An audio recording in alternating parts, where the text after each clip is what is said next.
Այդ բողոքի ակցիայից հետո Կարծեմ ինչքան ես եմ տեղյակ, որևէ արձագանք առայժմ չի եղել, միակ արձագանքն այն է, որ այսօր մեզ ընդունելու է տարածքային կառավարման եւ ենթակառուցվածքների փոխնախարարը, կարծեմ թե եկել ենք մեր խնդիրները ներկայացնելու։ Ինչ ակնկալիք ունեք այսօրվա հանդիպումից։ Ճիշտն ասած կոնկրետ ես, եթե անկեղծ լինեմ, ակնկալիք չունեմ, ուղղակի ես եկել եմ ինձ առաջարկած մարդկանց կարծիքը հայտնելու, որ պրոշյանցիները պատրաստ են մինչև վերջ գնալու եւ իրենք թույլ չեն տալու, որ իրենց իրավունքները այս հարցում ոտնահարվեն։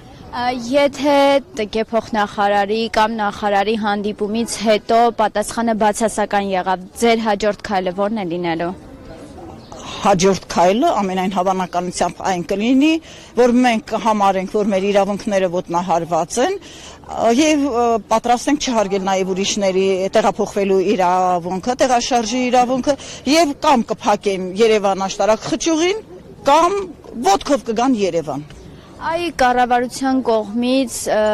բացառություն է կազմել հենց դուք, որովհետեւ շատ արագ արձագանք տվեցին, ինչի՞ է սա պայմանավորված։ Ճիշտ ասած, ես չգիտեմ ինչի հետ է կապված, գուցե նրա հետ է կապված, որ հարգում են Պրոշյանը վերջին հաշվով հերոսների գյուղ է,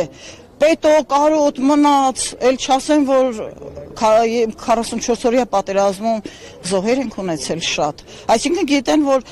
մարդիկ շատ են, որոնք պատրաստ են իրենց իրավունքներին տեր կանգնել, գուցե դա է պատճառը, տասված որ դա լինի և իրենք դրական պատասխան տան դա հաշվի առնելով։